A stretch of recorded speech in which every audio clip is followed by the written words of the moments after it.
Hello friends, welcome back to this channel. दोस्तों, इस video में हम बात करेंगे वीडियोकॉन इंडस्ट्रीज़ लिमिटेड के लिए एक अपडेट है।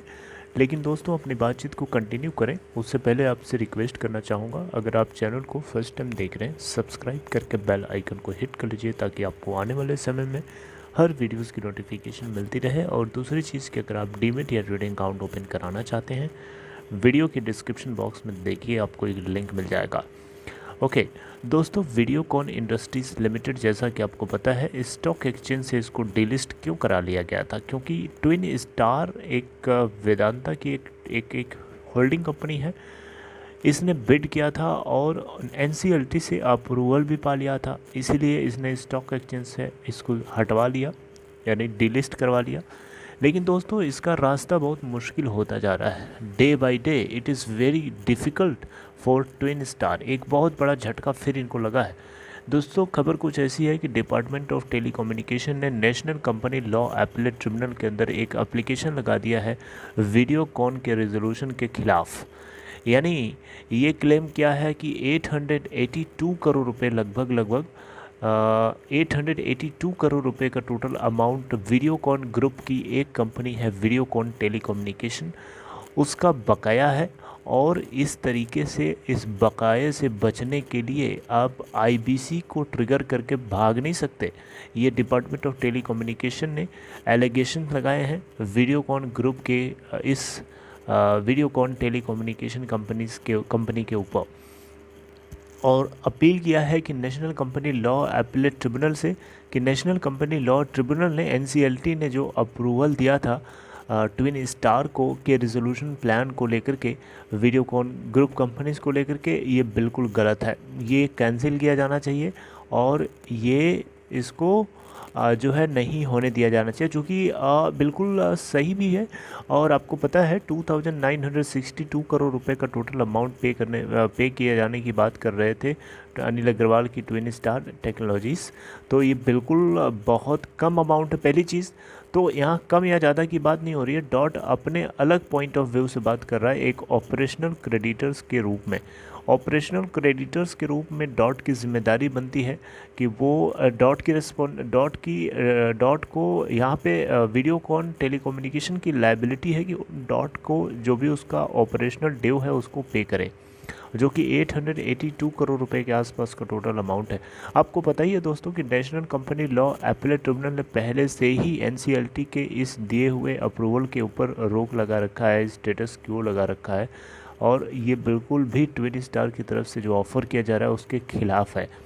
यही नहीं, और भी कुछ फाइनेंशियल लेंडर्स हैं, जैसे कि बैंक ऑफ महाराष्ट्र है, आईएफसीआई है, इसके अलावा गोपाल दास धूत, जो कि इस कंपनी के प्रमोटर हैं, ये खुद नहीं चाहते हैं कि ट्विन स्टार इस कंपनी को लेके जाए। ये सब ने विरोध किया है इस रेजोल्यूशन प्लान का।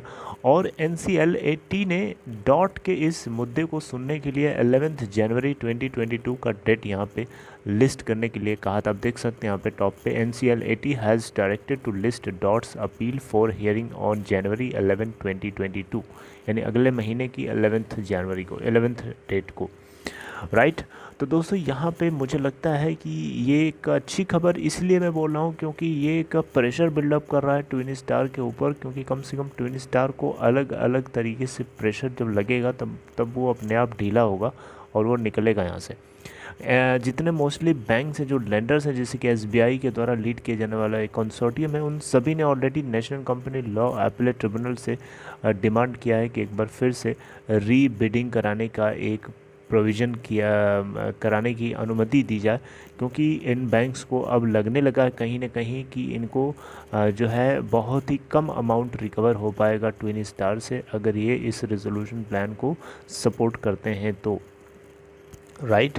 तो कहीं ना कहीं बैंक्स भी जो है इस बात को अब समझने लगे हैं। अब ट्विन स्टार इसको लेकर के कितना भी विरोध करे, उसकी विरोध करने से नहीं होगा, क्योंकि अब डॉट भी इसके ऊपर जो है दबाव बनाएगा, बैंक्स भी बनाएंगे, वेणुगोपाल दास धूत भी बनाएंगे। तो हर तरीके से जब एनसीएलटी भी बनाएगा तो एनसीएलटी को कहीं ना कहीं अपने इन अप्रूवल को विड्रॉ करना ही होगा।